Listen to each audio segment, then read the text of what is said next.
Hey everyone, and welcome back to my channel. So today we are going to be discussing emergency funds.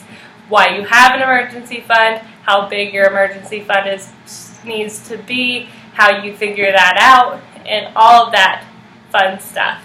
An emergency fund is basically just cash that you have sitting in a bank account, a savings account, to use in case of an emergency. Sounds like a pretty simple concept. If you're familiar with Dave Ramsey's baby steps, emergency funds come up twice in his baby steps. The first one is baby step 1, and it is to build your initial emergency fund. Now this is not supposed to be a massive amount. This is just supposed to be enough to have a little bit of a safety net, so if something comes up, you can pay cash for it. Now he recommends $1,000. I think he recommends a little bit lower if you're single, but everyone, the known rule, excuse me, is $1,000. So $1,000, which anyone knows, if you're living on your own, that $1,000, if you have a home or kids or a car or anything really, a lot of expenses that come up are well above $1,000. I had that happen to me when I was on my debt-free journey. We hadn't gotten married yet, and my car broke down, and I definitely did not have the money to replace or fix it. And so I get it, $1,000 if something drastic happens isn't going to be enough, but that's not the point necessarily. The point is to have a little bit of a safety net, but then for that to push you to work hard to get out of debt, so that way you can build that emergency fund. So I think that if you want to have over $1,000, in my personal opinion, I think that's perfectly fine to build a little more than $1,000. When my husband and I did get married and when we were still paying off debt, we had more than $1,000 in our savings account, just because it depends on your situation. If you do have kids, if you have your own home, those are situations where I think it's perfectly acceptable to have a little bit more in that baby step 1 emergency fund, because more than likely if something comes up, it's going to cost you more than $1,000. However, make sure you temper that with knowing that the money you're putting in your emergency fund is not going to your debt, therefore prolonging your debt journey. So it's something that you have to balance. It also is a little bit of a luck thing, honestly. I mean, if you don't have big expenses come up, then you can knock out the debt, but life happens and you just have to roll with it. And so I think if you want a little more than $1,000 in your emergency fund, I don't think that's necessarily a bad idea. I can't quite remember how much Jared and I had in ours. I think we never went lower than $5,000 in our savings account, even when we were paying off debt.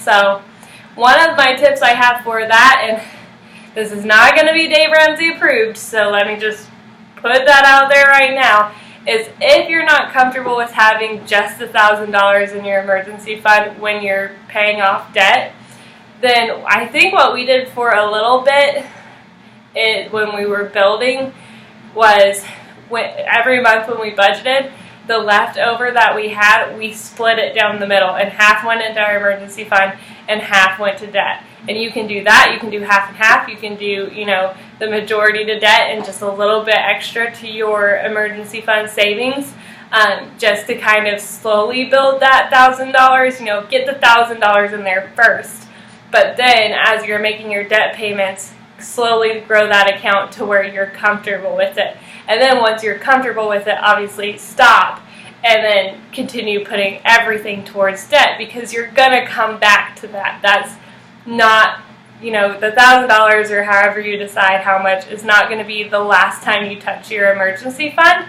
It's just a basis to then get rid of your debt, to then come hit it again, which is baby step 3, is when you've paid off all your debt, and this is when you get to focus back on that emergency fund. And this is where you need 3 to 6 months of your expenses. So basically, if you lose your job tomorrow, you're going to be fine, or your family is going to be fine for 3 to 6 months while you look for a different job. So how do you get that number? How do you know how much money you need in your emergency fund to support you and your family while you're looking for another job? Good question. The number is going to be different for every single person. Just like an emergency fund, a baby step one might look different for each individual person because their situation is going to look a bit different. Same thing with the 3 to 6 month expenses. You know, Jared and I could live off like very minor, expenses. We can be pretty frugal when we need and have to be. But, some people with large families, that number is going to be quite a bit bigger. It just depends. But how you get that number or how you start thinking about that number is the tips I would recommend. As the first thing is you need to see how much you're bringing in every month. So I would go through every single ways you get income and write those down and tally those up. Now, this is going to be a little bit harder if your income is irregular, but I would take the lower end of that and what you live on at the low end and use those numbers as a base. And same with if you get overtime or, if you get a shift premium or stuff like that, I would take that away and use, your base number for your income, because at any given month, overtime could go away, you could change shifts and your shift premium could go away. You need to know how much you make base. If nothing else changes, your base income, the least amount of money you're going to be making in a month is how much you should start your budget, your emergency fund, how much you need in your emergency fund.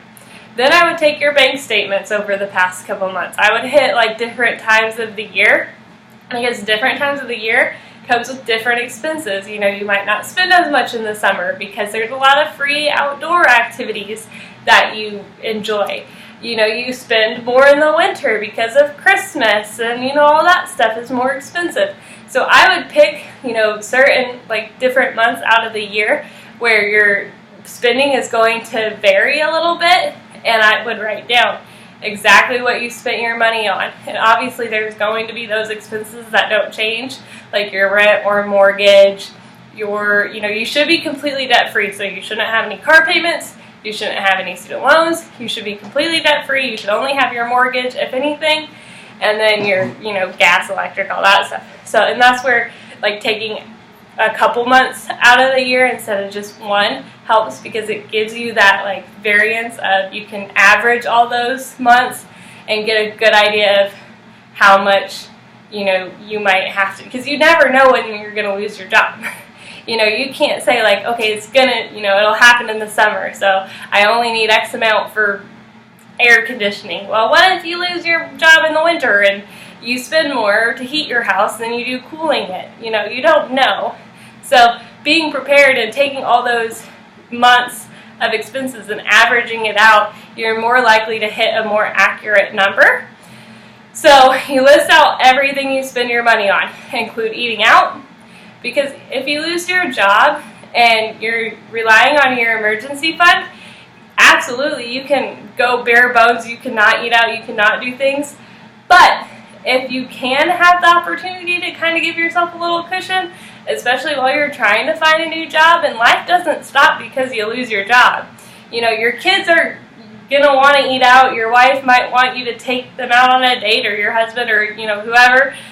So I would keep those expenses in your budget. Obviously try not to spend as much when you're relying on your emergency fund, but if you pre-plan that amount is how much you need for 3 to 6 months if you lose your job, then you won't be so stressed when things come up like birthday parties or Christmas or whatever, because you've already like pre-planned in your head, like, okay, worst case scenario, if we're having to use our emergency fund to support us for a little bit, our lifestyle doesn't have to change drastically. Again, I understand that emergency fund is for emergencies, but if you can put aside a little extra money so your life doesn't have to just dramatically change with the change of a job, I don't personally think that's a bad idea. That is my opinion. You can disagree. I would love to have, a conversation in the comments down below. Do you think this is a good topic for discussion? Do you think that your 3 to 6 emergency fund needs to be just expenses, food, lights, mortgage, whatever other expenses you have because you won't have debt?